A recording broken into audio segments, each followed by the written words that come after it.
시간이 되었으므로 다 같이 일어서 찬송하며 주일 예배를 하나님께 드리겠습니다.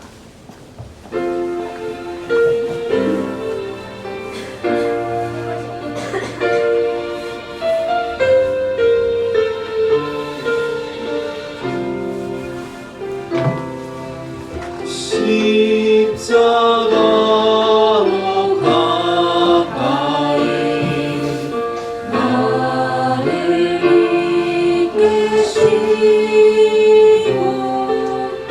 거기 흘린 땀으로 젊게 하옵소서. 십자가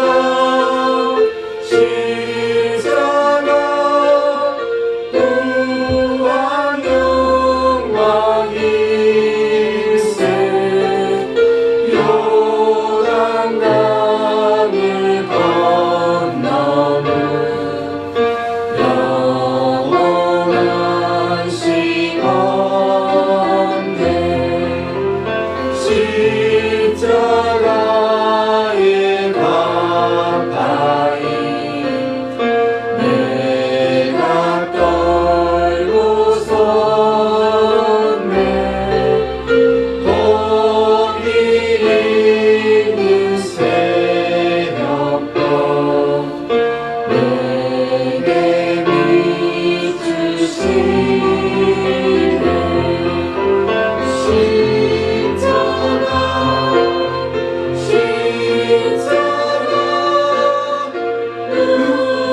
무한 영광일세.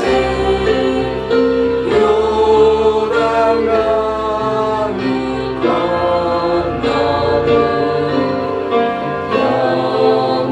영원한 시간에 이 시간 한 주간의 삶을 살아가며 회개와 고백의 기도드리며 십자가의 불 우리 마음을 싣고 주 앞으로 나아가겠습니다.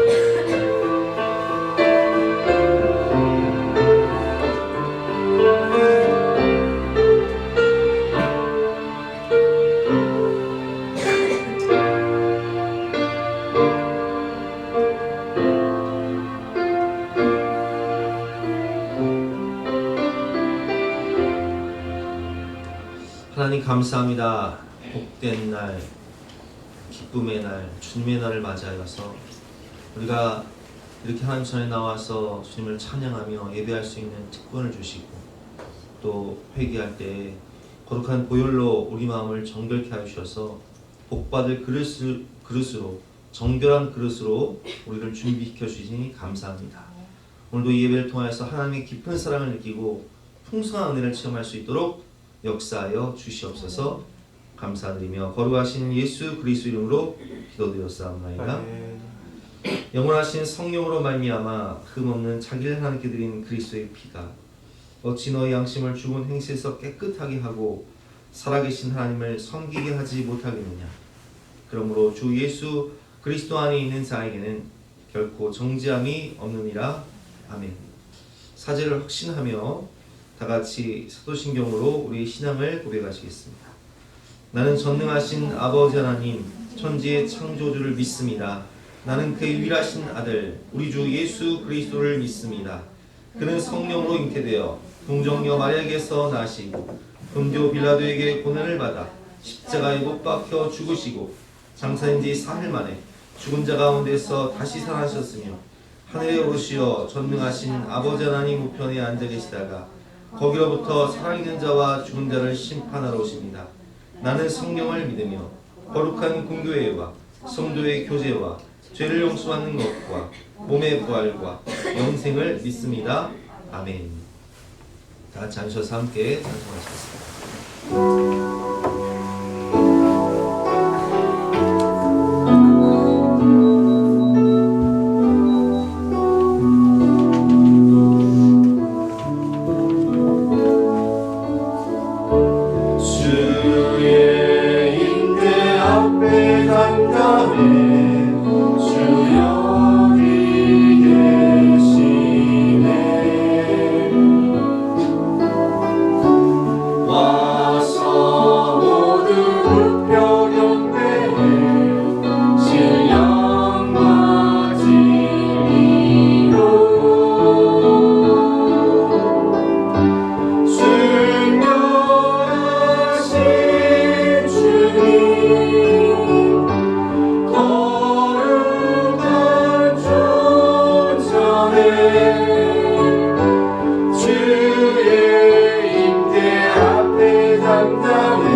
자에게도 은혜를 모르는 자에게도 자비를 베푸시는 전능하신 하나님 아버지 감사합니다. 한 주간도 주님께서 베푸시는 사랑과 은혜 가운데 살게 하여 주시고 불꽃 같은 눈동자로 지켜주시니 감사합니다. 주의 은혜가 아니면 한순간도 살 수 없는 저희들입니다. 여호와의 이름은 견고한 망대라 의인은 그리로 달려가서 안전함을 얻느니라. 악인의 형통함을 부러워하지 말고 악인의 길을 가지 말라고 당부하신 아버지의 말씀처럼 저희도 여호와께 달려가서 주님의 보호를 받고 피난처로 삼기를 원합니다. 늦은 비와 이른 비를 공급해 주시는 주님이 저희의 아버지시요 산성이십니다. 주님, 저희의 연약함을 고백합니다. 저희의 믿음 없음을 고백합니다. 세상의 환난 가운데 저희들은 왜 그렇게 연약하고 두려워하고 불안해하고 떨고 있는지 모르겠습니다. 주님께서 그렇게 수없이 말씀하시고 당부하시고 두려워하지 말라, 내가 너와 함께 하겠다 약속하셨는데 저희들은 또 그 말씀을 까맣게 잊어먹고 두려워 떨고 있습니다. 주님, 오늘도 주님의 말씀을 듣습니다. 단위에 세워주신 저희 목사님을 성령의 능력으로 붙들어 주세요. 그 입술을 주장하여 주시고 선포되는 말씀 가운데 저희의 영이 살아나고 혼이 살아나고 두려워 떨고 있는 저희들의 심령이 힘을 얻고 치유되기를 간절히 기도합니다. 생사화복을 주관하시는 전능하신 아버지, 너희 행사를 여호와께 맡기라. 주 예수를 믿으라. 그리하면 너와 내 집이 구원을 얻으리라. 주님께서 저희들의 삶을 인도하여 주시고 반드시 그 약속을 지키실 것을 믿고 기대하고 바라봅니다. 교회를 위하여 이 모양 저 모양으로 수고하고 헌신하는 손길들 위해 복에 복을 더하여 주세요. 오늘도 성도들과 교류하며 모임을 가질 때 풍성한 주의 은혜를 누리게 하여 주세요. 우리를 승리의 길로 이끄시고 반드시 약속을 성취하시는 예수 그리스도의 이름으로 간절히 기도드렸습니다.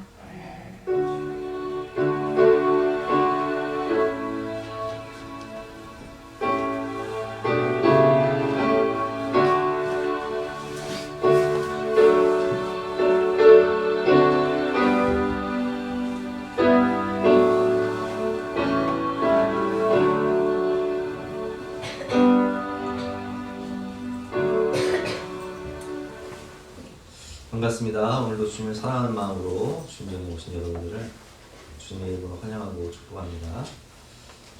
광고 말씀드리겠습니다. 오늘 부서별 모임 점심 식사 후 1시에 부서별로 모이도록 하겠습니다. 아동부와 중고등부 단합대회를 2월 26일 주일 점심 식사 후에 갖도록 하겠습니다. 예술의 전당으로 가는데요. 차량 준비 관계로 참석을 원하는 학생들은 김현수 사모님에게 신청해 주시기 바랍니다. 봄 대신방 2월 28일 화요일부터 2주 동안 진행이 되는데요. 화, 목, 금, 토 4일 중에서 원하는 날짜를, 그러니까 2주 동안이니까 2월 28일부터 2주 동안이니까 원하는 날짜를 정해 주시면 신방을 원하시는 가정을 저희가 신방하도록 하겠습니다. 다음 주일은 전교인 제주 여행을 갑니다. 그래서 아동부도 연합예배로 본당에서 함께 예배를 드리고요. 예배 시간은 9시와 11시 동일한데요. 제주 여행을 참석하시는 분들은 지하 주차장에 주차하실 때 차량을 끝쪽으로 주차해 주시고 교회 스티커를 부착해 주시기를 바라고요. 신분증을 필히 지참하셔서 비행기 타는 데 지장 없도록 꼭 신분증을 가져오시기를 부탁드립니다. 추덕자 권사님이 등록하셨습니다. 환영합니다. 튀르키예 지진 피해를 위한 긴급 구호 헌금을 다음 주에 하도록 하겠습니다. 오늘 주신 하나님 말씀은 마태복음 4장 1절부터 4절까지 말씀인데요. 신약성경 사면입니다.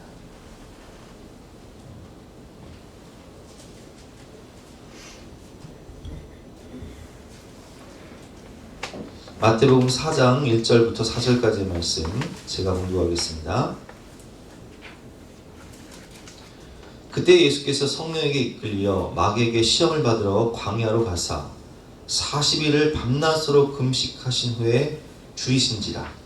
시험하는 자가 예수께 나와서 이르되 내가 만일 하나님의 아들이거든 명하여 이 돌들로 떡덩이가 되게 하라. 예수께서 대답하여 이르시되 기록되었을 때 사람이 떡으로만 살 것이 아니요 하나님의 입으로부터 나오는 모든 말씀으로 살 것이라 하였느니라 하시니 아멘. 오늘은 탐식이기라는 제목으로 본 말씀을 이제 함께 은혜를 나누겠습니다. 탐식, 뭐 이런 것도 죄가 될까요? 그런데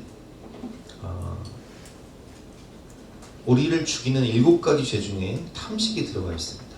여러분, 우리가 이 탐식, 또 과식, 또 과속, 과음 이런 것들이 아무것도 아닌 것 같아도 우리 인생을 파괴할 수 있는 거예요. 탐식은 과연 무엇일까요? 하나님의 숨결 25면을 보면 탐식은 몸에 짓는 죄라고 나와 있습니다. 내 몸에 짓는 죄. 음식은 늘 우리에게 유혹이 됩니다. 예수님이 공생애를 시작하시기 전 제일 처음 유혹받으셨던 부분도 바로 음식에 관한 것이었습니다. 오늘 본문 내용이죠. 음식은 생존을 위한 아주 기본적인 욕구이므로 가장 큰 유혹이 될 수 있습니다. 탐식에는 여러 종류가 있습니다.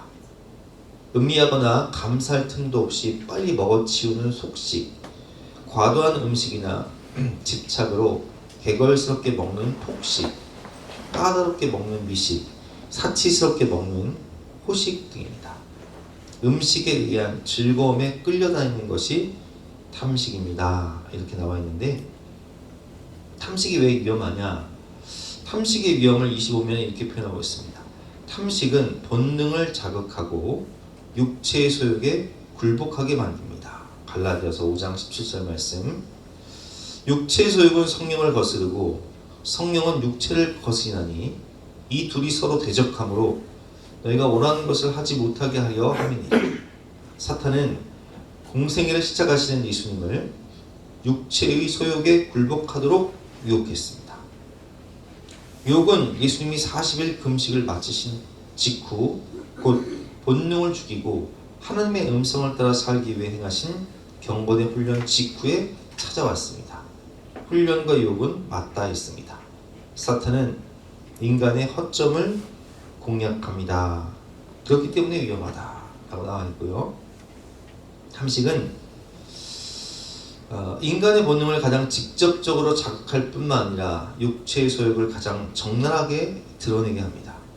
아담과 하와나 엘리의 아들들은 모두 자신이 먹어야 할 것 이상을 탐내는 죄에 빠졌습니다. 탐식은 결국 영적 타락을 불러옵니다. 이렇게 나와 있습니다. 탐식은 우리 몸을 더럽힐 수 있습니다. 우리 몸은 성령이 거하시는 전이므로 거룩하게 유지해야 합니다. 무엇이든 먹을 수 있지만 모든 것이 유익한 것은 아닙니다. 성령을 거스르는 탐식은 다른 죄들로 연결됩니다. 단지 음식의 문제가 아니라 음식으로 인해 뻗치게 되는 욕망이 문제입니다. 음식을 매개로 방탕, 타락, 쾌락 등의 감각이 되살아날 수 있습니다. 술이 문제가 아니라 성전이 망가지는 것이 문제입니다. 인간은 선악을 분별하여 음식의 정도를 절제할 만큼 선한 존재가 아닙니다. 구체적으로 한번 예를 들어볼까요? 탐식의 위험. 탐식으로 인한 질병들이 많아요.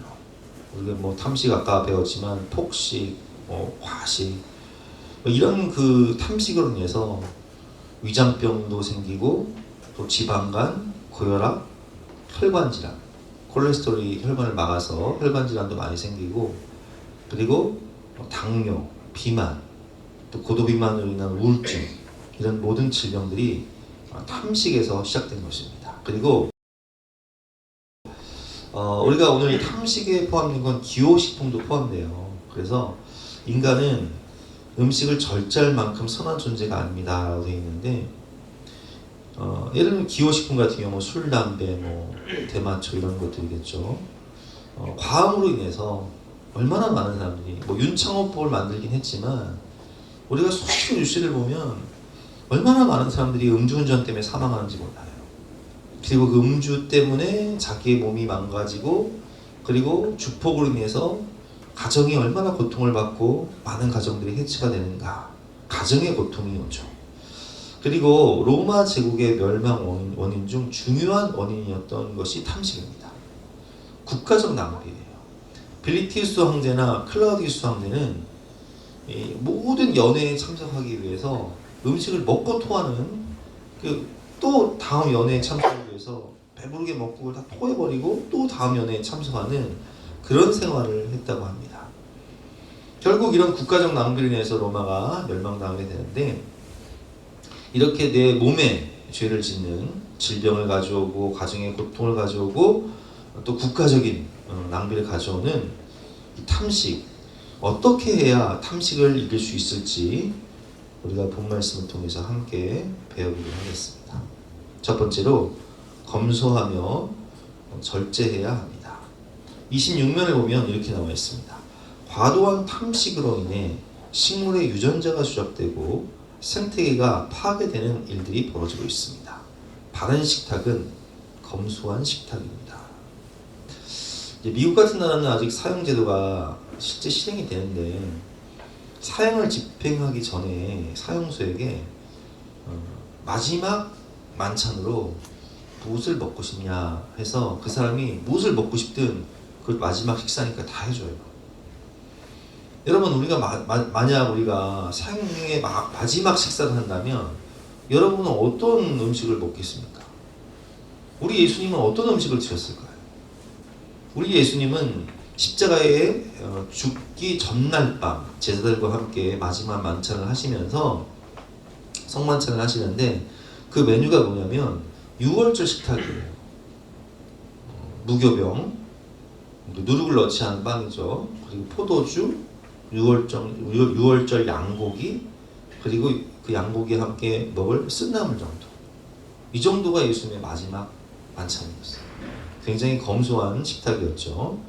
그리고 예수님 부활하신 다음에 요한복음 21장을 보면 베드로와 제자들을 갈릴리 호수에서 다시 만나서 그들과 함께 식사를 하실 때 그 본문을 보면 예수님께서 숯불에 떡과 생선을 구워서 제자들과 함께 드시는 장면을 볼 수 있습니다.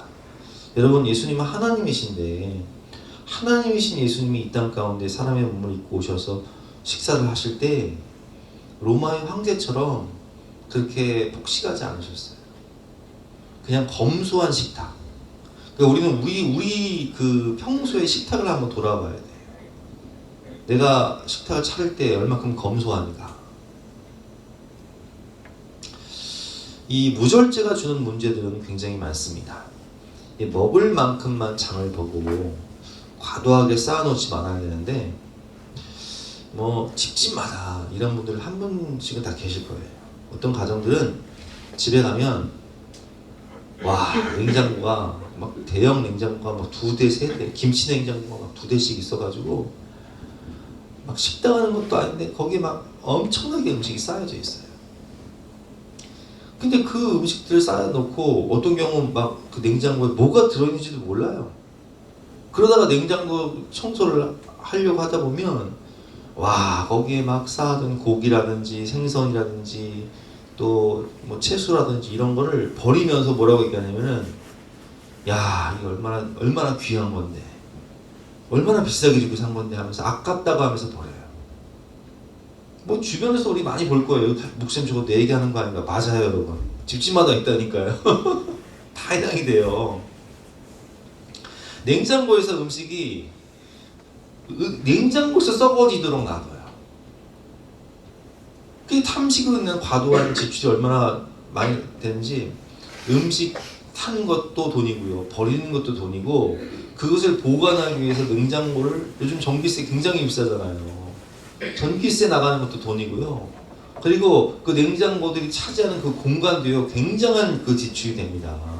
여러분 요즘 집값이 얼마나 비싸요. 방 한 칸에 몇 억씩 한단 말이에요. 근데 그 몇 억씩 하는 방에다가 뭐 하는 줄 아세요? 냉장고 몇 대씩 놔두고 전기세 나가게 하고 공간 차지하고 비싼 돈 주고 사서 비싼 돈 사고 버리는 거예요.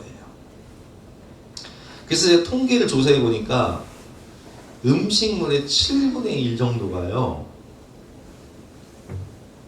유통 과정 가운데 먹기도 전에 버려지는 것들이 많고요.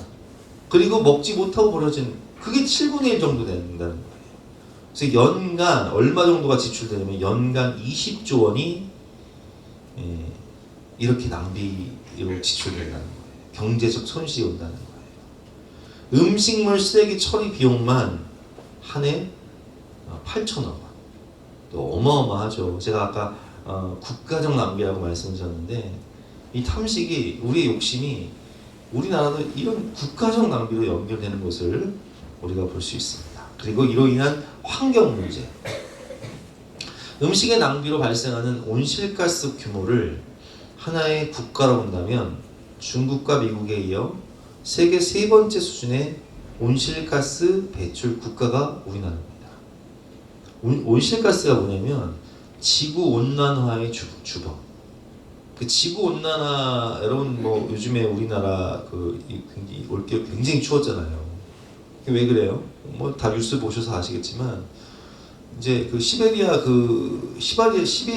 갇혀 있던 그 냉기가 싹 뚝 터진 거예요. 그 왜 터졌냐? 지구 온난화 때문에 그런 거예요. 그래서 이 지구 온난화 때문에 지금 막 빙하가 녹아가지고 해수면 온도가 상승해서 그 낮은 해수면이 막 낮은 나라들은요 지금 막 국토가 줄고 있어요. 근데 이 지구 온난화의 원인이 뭐라고요? 온실가스예요. 근데 그 온실가스를 배출하는 세계 세 번째 3대 국가가 누구냐? 우리나라예요. 근데 온실가스의 주범이 뭐라고요? 음식물 쓰레기.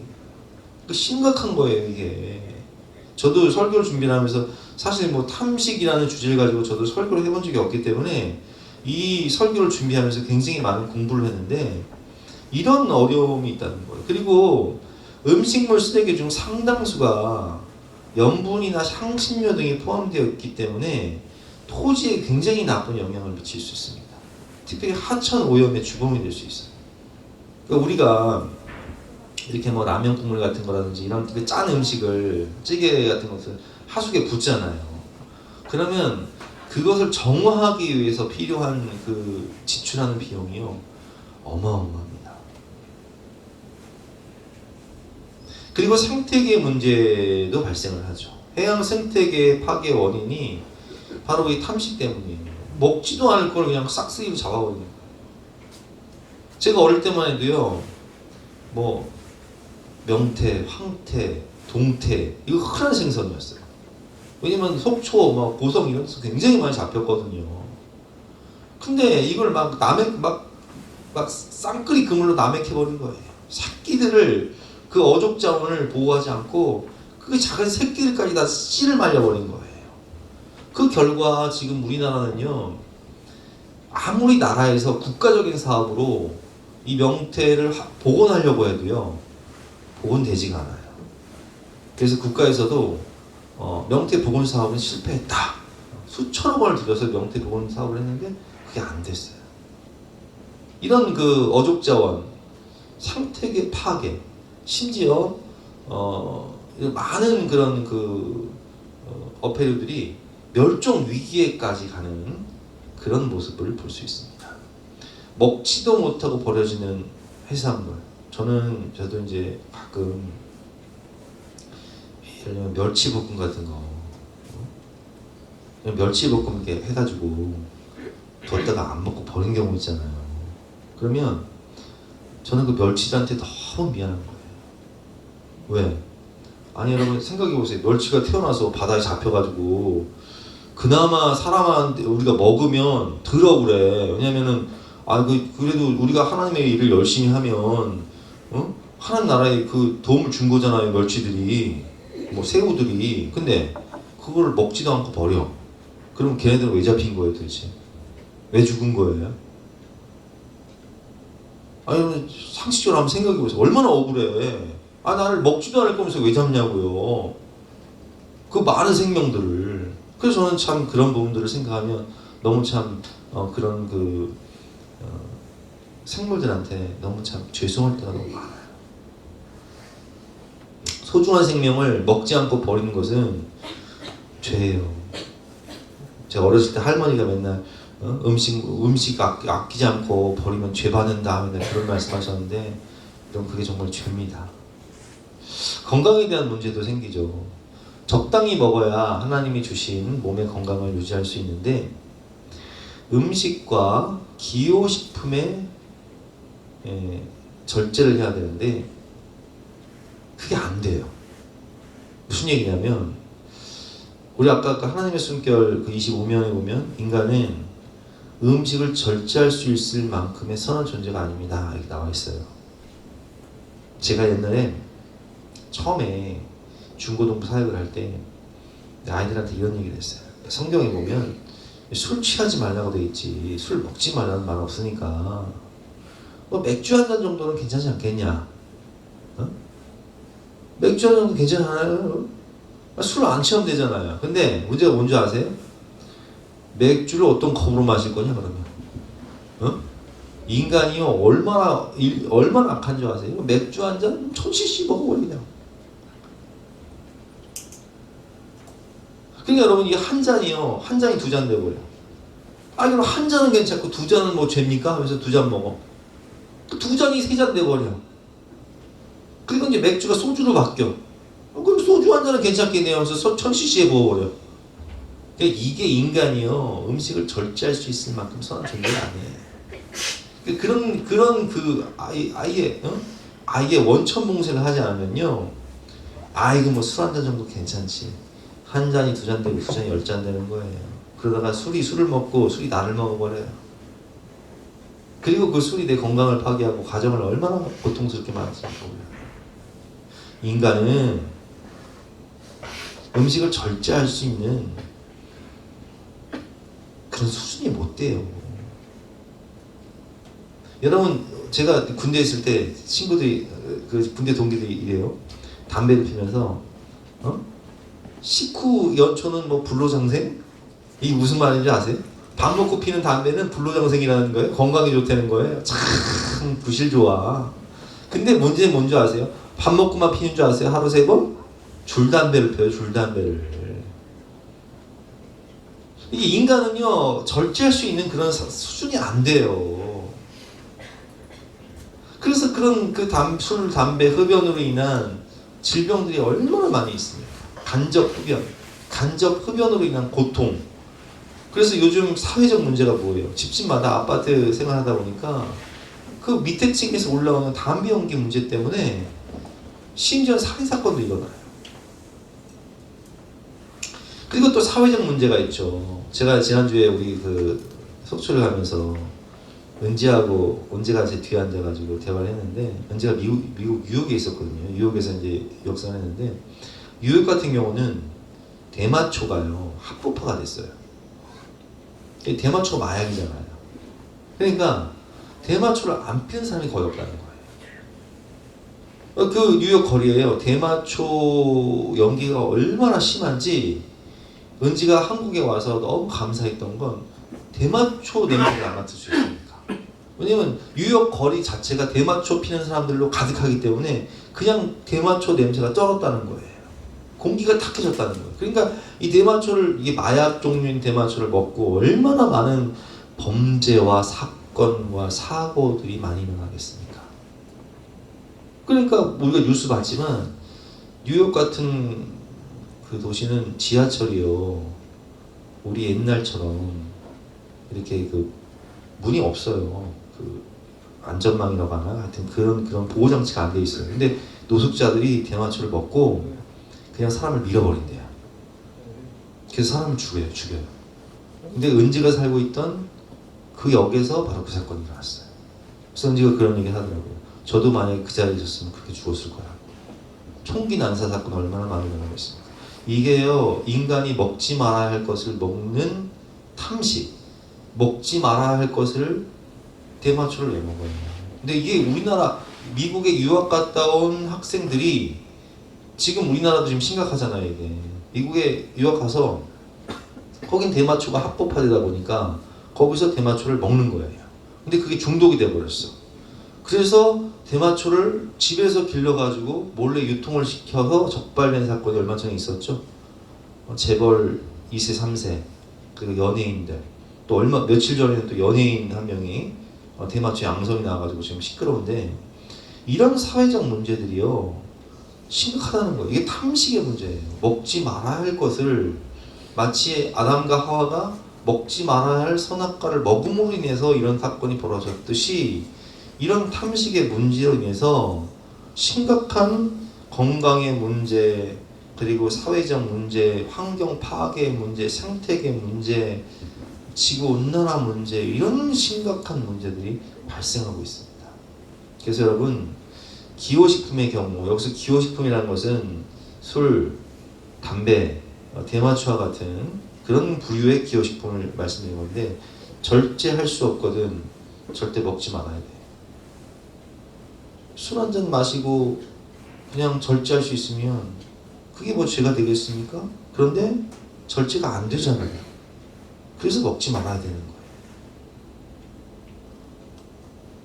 뭐 식후 담배 한 대 피우는 게 뭐 되겠습니까?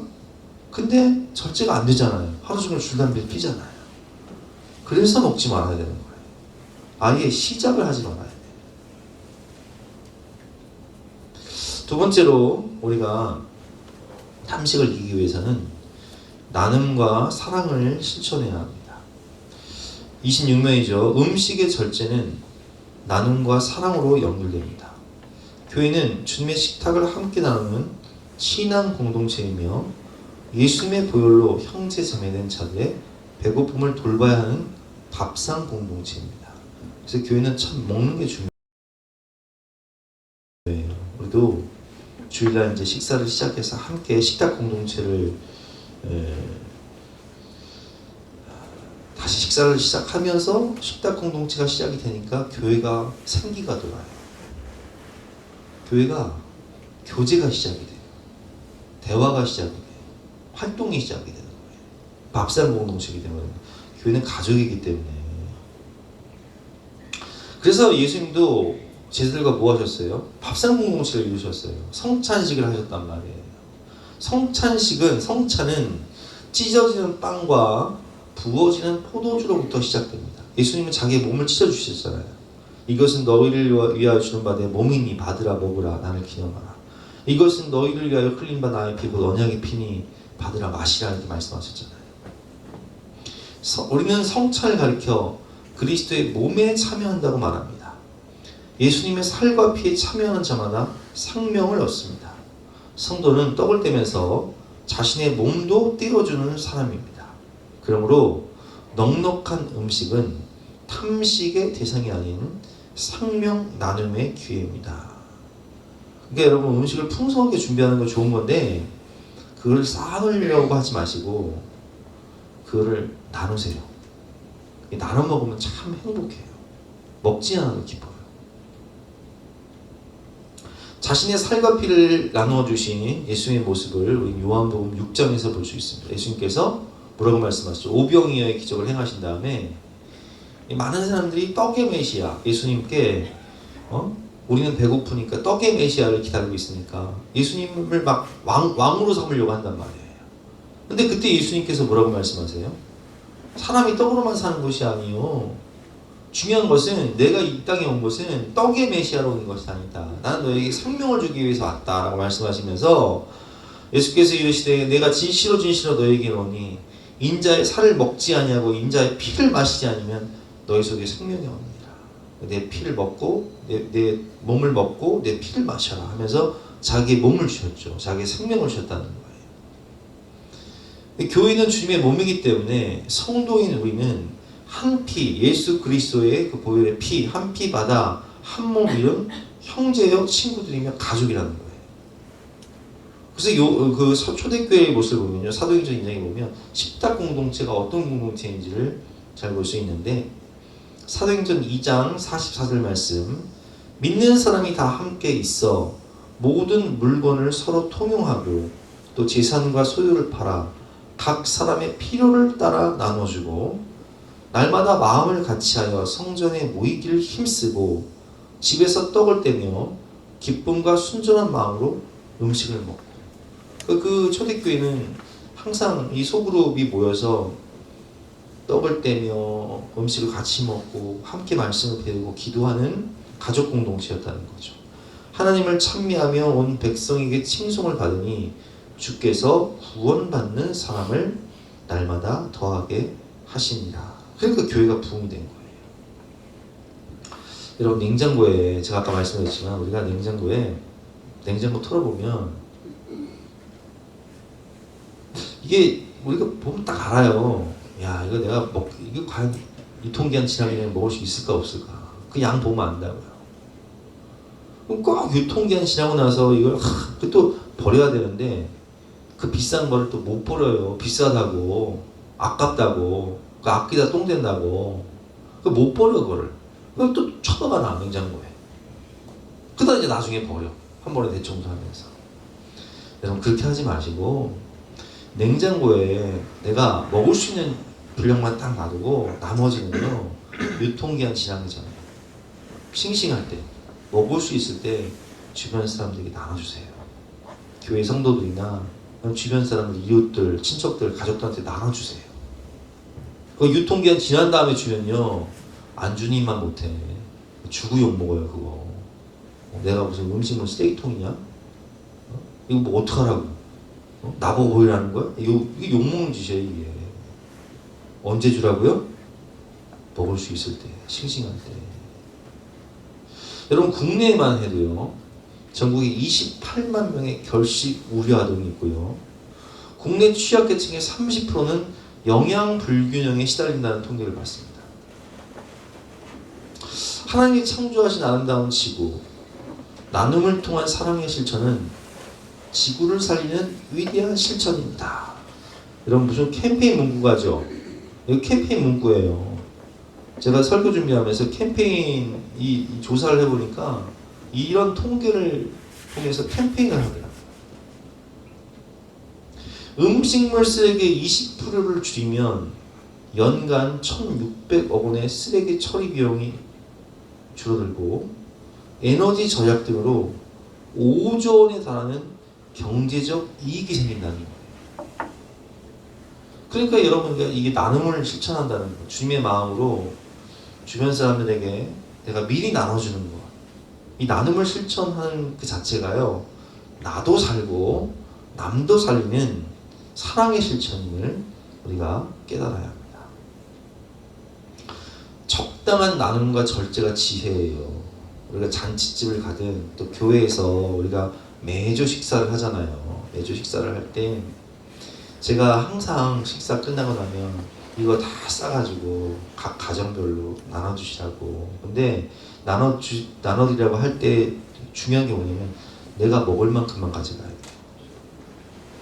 저도 이제 경험해 보니까 어떤 경우는 음식을 이제 안 싸가지고 남겨두면요, 이거를 제가 일주일 동안 먹으면서, 아니 여러분, 그 아무리 맛있는 음식도요, 한두 끼지 한 2번 먹으면 질리잖아요. 그럼 질리기 때문에 못 먹는단 말이에요. 그러면 자꾸 압박을 가해요. 이거 먹어야지 버리냐고 나한테. 애들은 안 먹어요. 그러면 내가 먹어야 돼. 그럼 내가 그래요. 야, 내가 무슨 음식물 쓰레기통이야? 그렇지 않습니까, 여러분? 그 무슨 얘기냐면 우리가 다 먹을 수 있을 만큼만 싸가야 돼요. 욕심 부렸다가는 먹지도 못하고 버려요.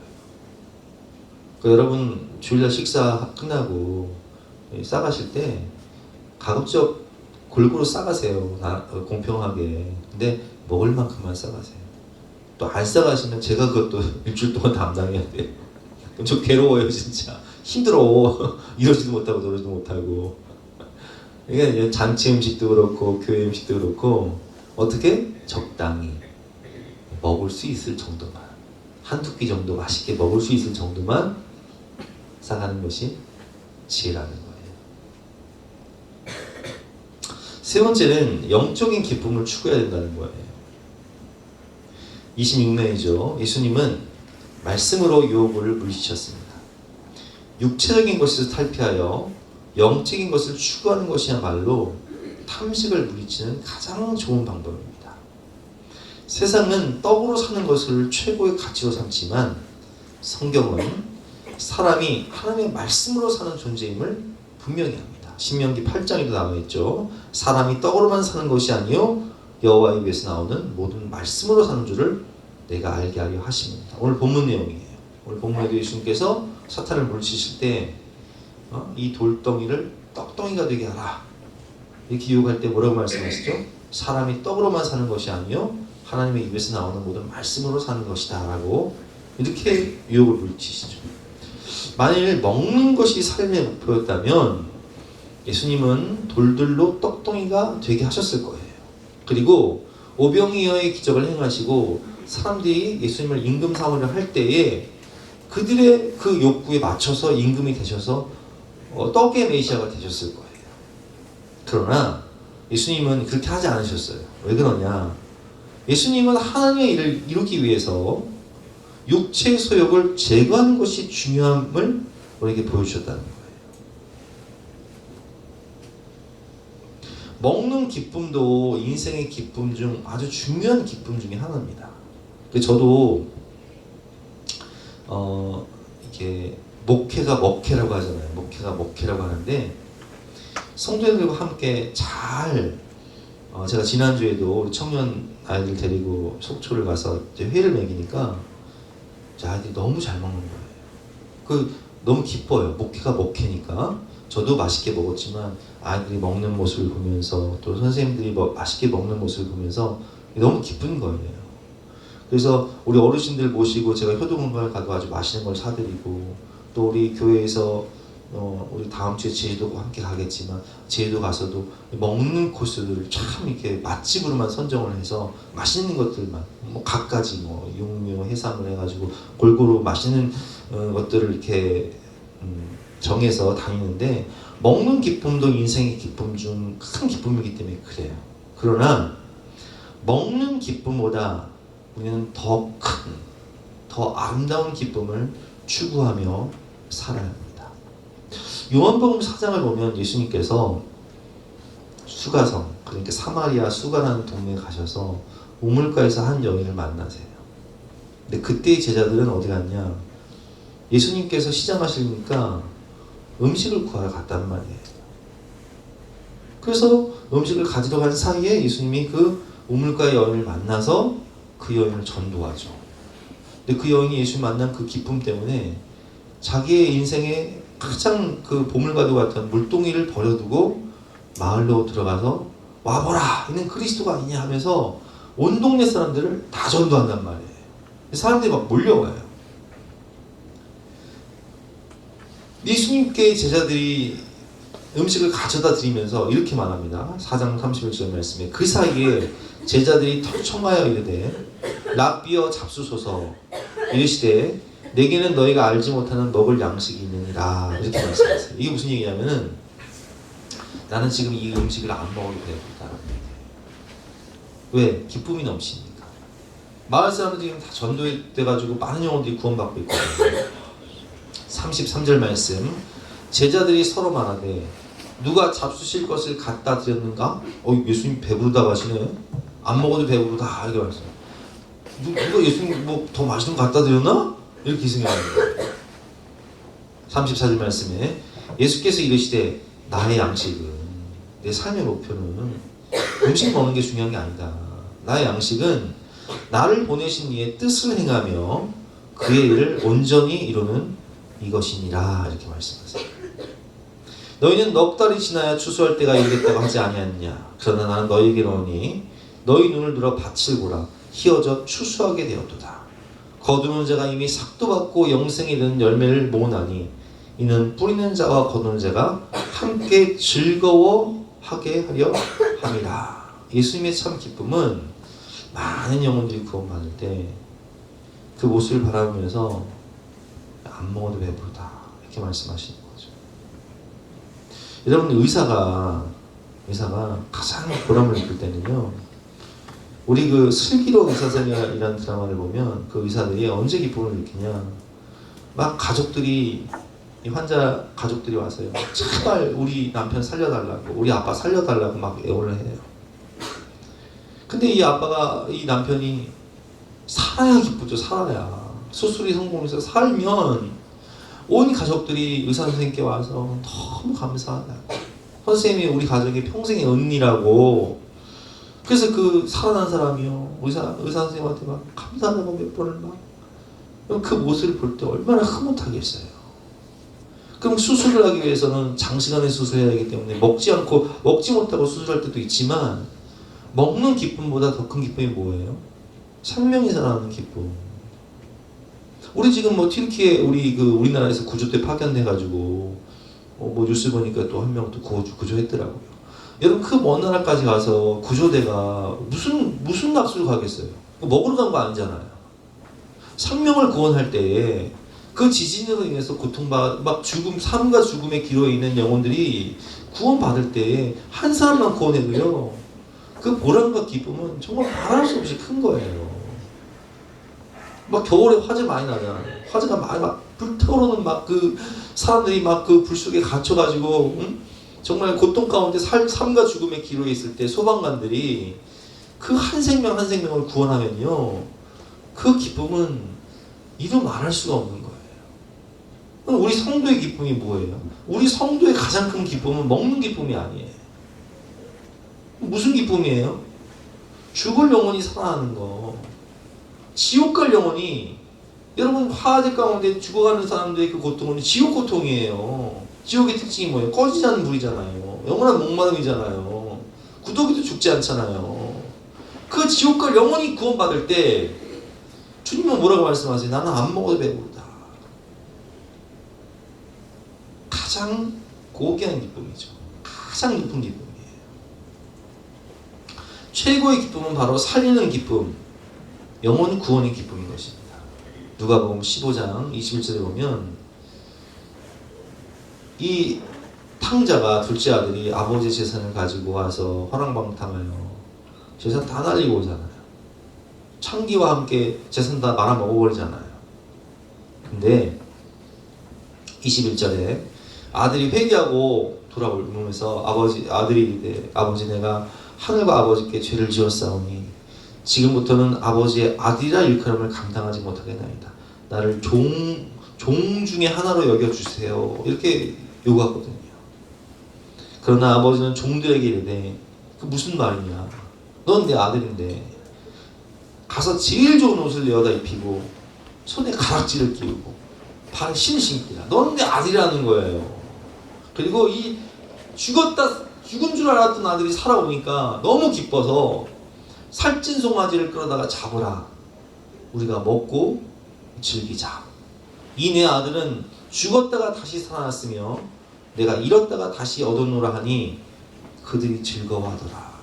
여러분, 이 아버지에게 있어서의 최고의 기쁨은요, 지금 이 잔치한 이유가 뭐예요?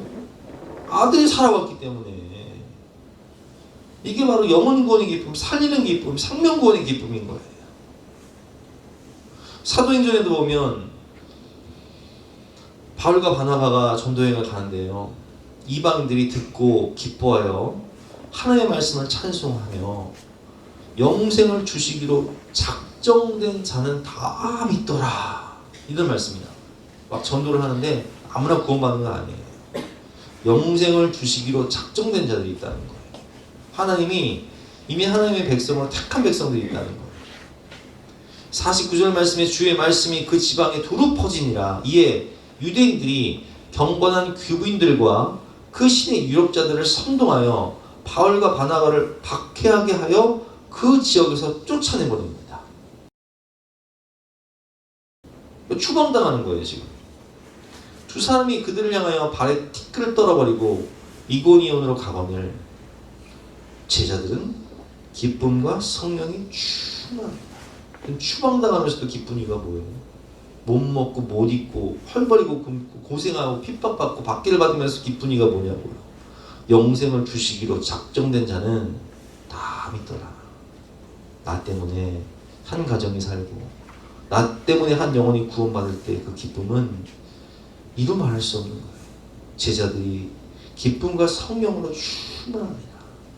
그래서 우리 성도의 가장 큰 기쁨은 어떤 기쁨이 되야 된다고요? 영혼 구원의 기쁨.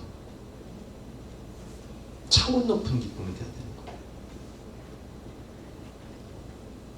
성령 충만해야 술 취하지 않을 수 있습니다. 에베소 5장 18절 말씀, 술 취하지 마라. 이는 방탕한 것이니 오직 성령으로 충만함을 받으라. 여러분, 사람들이 왜 술을 마셔요? 왜 담배를 필까요? 왜 대마초를 필까요? 인생이 공허하기 때문에 그래요. 그 공허함을, 그 외로움을 달래기 위해서 술을 마시고 담배를 피고 또 대마초를 하고 하지만 그 공허함이 채워지냐고요. 더 목마를 뿐이지. 그러나 성령으로 충만하면 하나님이 내 안에, 하나님의 나라가 내 안에 오기 때문에 이 공허함은 사라지는 거예요. 하나님으로 충만하면, 성령으로 충만하면 우리는 하나님의 나라를 소유한 사람들입니다. 그리고 그 하나님의 나라를 선물해 주는 사람들이에요. 영혼 구원의 영적인 기쁨이 이 육적인 기쁨을 초월하게 만드는 거예요. 우리가 이번 주간은요, 좀 적용할 게 있어요. 뭐냐면 한 끼 정도는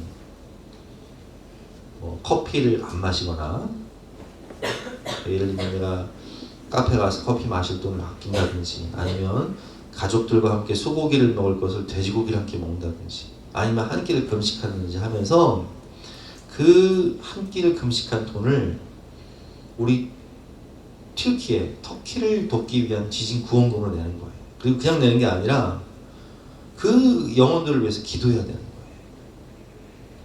여러분, 이번에 지진나는 곳이 어디냐면, 정확히 말하면 여러분 안디옥 교회 아시죠? 사도행전 11장에 보면 안디옥 교회가 바알과 바나바를 파송해요. 바로 그곳이에요. 안디옥 교회가 있던 곳.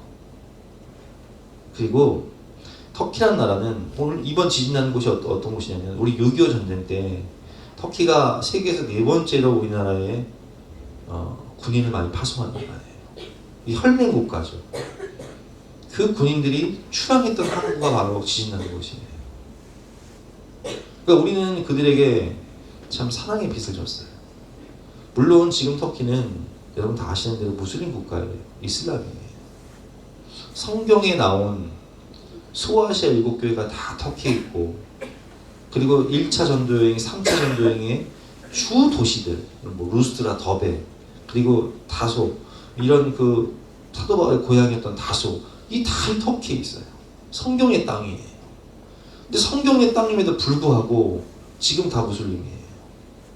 하지만 그들은 성경의 주역 인물들의 후손들이고, 그리고 우리나라를 도왔던 혈맹 국가라고요. 저는 이번 설교 준비를 하면서 참 이 튀르키예를 생각할 때 마음에 참 아픔이 있어요. 그 사람들이 얼마나 참 순박한지 몰라요. 저는 성지가 좋다를 한 편도 안 빼고 다 봤기 때문에 그 터키 성지 순례를 하면서 그 사람들을 접한 그 모습들을 다 봤는데 너무 마음이 따뜻한 분들이에요. 그냥 길 가다가 한국 사람들 보면요, 막 열매를 따서 줘요, 지어줘. 돈 안 받고. 혈맹 국가라고. 근데 그 사람들이요, 지금 집들이 무너져서 20만 명이 지금 그 무너진 건물 더미에 갇혀 있어서 지금 20만 명 이상이 죽을 거라고 추산하고 있잖아요. 2만 5천 명이 지금 사망자가 발견되고. 우리가 한 끼 정도는 금식하거나 혹은 커피 마시지 말고 그걸 모아서 그냥 보내는 것이 아니라 그 영혼들을 위해서 기도하면서 보낸다면 먹지 않고도 배울 수 있잖아요. 오늘 탐식 이기는 비결을 배웠습니다. 검소하며 절제한 식탁, 나눔과 사랑의 실천, 그리고 한 단계 더 높은 먹는 기쁨이 아닌 영혼 구원의 기쁨을 추구하며 살아가시는 저와 여러분 되시기를 바랍니다. 오늘 적용 질문을 가지고 가족들과 또 성도님들과 함께 적용하실 때 내가 절제하거나 끊어야 할 음식 관련 습관 과제는 무엇입니까? 검소한 식탁을 위한 절제한 나눔의 실천을 위해 오늘부터 실천할 일은 무엇입니까? 육적 기쁨보다 더 큰 영적 기쁨을 주실 하나님을 바라보며, 하나님, 내가 육체적인 세상적인 기쁨이 아니라 하나님이 주시는 이 영원한 기쁨, 영원 구원의 기쁨을 누리며 살게 하여 주시옵소서. 기도하시는 저와 여러분 되시기를 주님의 이름으로 축원합니다. 우리 함께 찬양하고 기도하는 시간 갖도록 하겠습니다.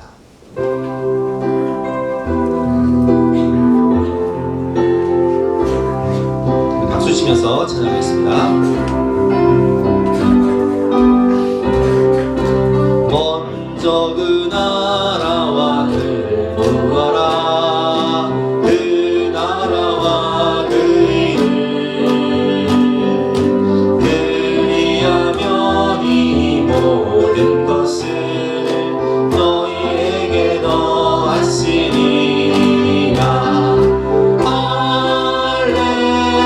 할렐루야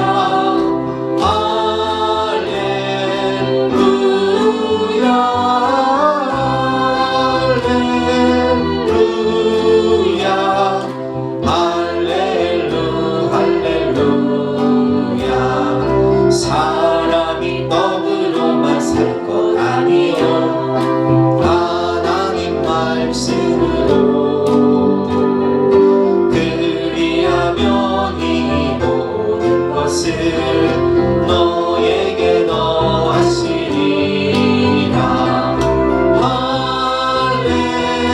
할렐루야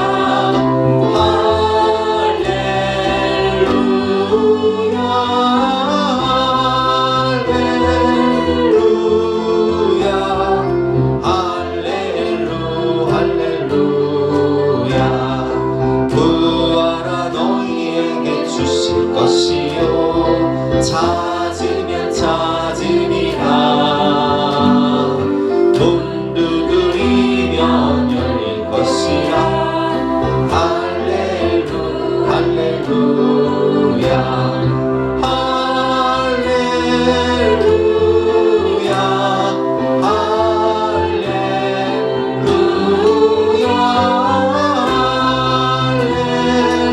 할렐루야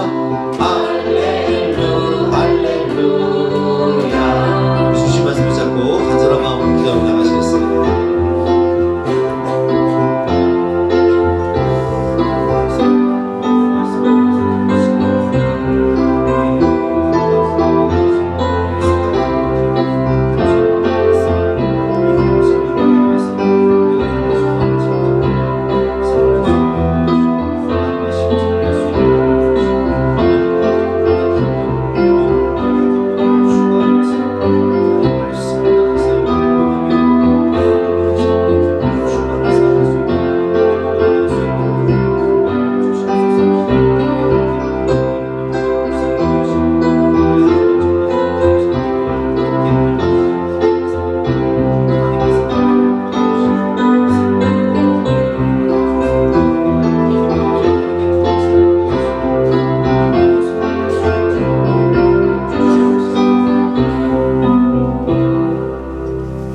다 같이 나와서 별단 찬송가 309장 함께 찬송하시겠습니다.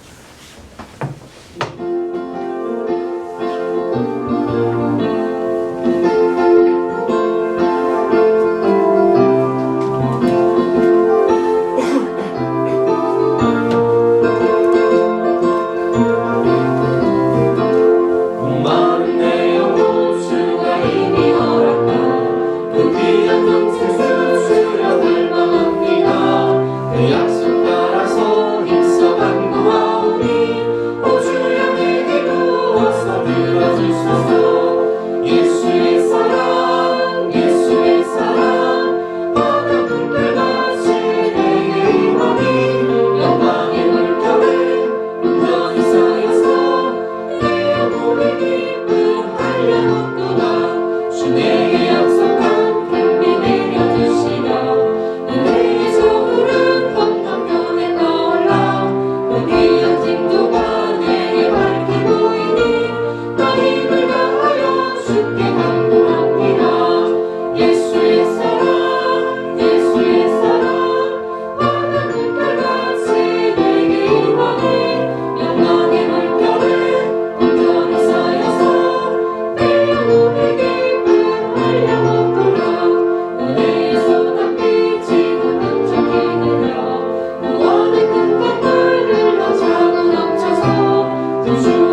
하나님 감사합니다. 우리에게 먹는 기쁨보다 더 큰 영혼 구원의 기쁨, 생명 구원의 기쁨을 허락하여 주시고 그것을 실천하기 위해서 검소한 생활을 하며 사랑으로 섬기고 나누어주며 그 영혼들을 위해서 기도할 때에 하나님께서 우리의 기도를 통하여 우리의 섬김을 통하여 그 소중한 영혼들을 살려주실 것을 믿으니 진심으로 감사합니다. 사람이 떡으로만 사는 것이 아니요 하나님의 말씀으로 산다고 말씀하셨사오니 이번 한 주간도 하나님 말씀에 순종하며 많은 영혼을 구원하며 하나님께 쓰임받는 복된 가정들 될 수 있도록 은혜와 축복을 넘치도록 부어 주시옵소서. 우리가 먼저 그의 나라와 그의 의를 구할 때 이 모든 것을 더하시는 축복 또한 허락하여 주실 것을 믿고 감사드리며 거룩하신 예수 그리스도 이름으로 기도드렸사옵나이다. 아멘. 지금은 우리 구주 예수 그리스도의 은혜와 하나님의 영원하신 사랑과 성령님의 감화감동 역사하심이 우리 모든 성도님들 머리머리 위에 앞날 위에 가정 위에 지금부터 영원까지 함께 하시기를 간절히 축원하옵나이다. 아멘.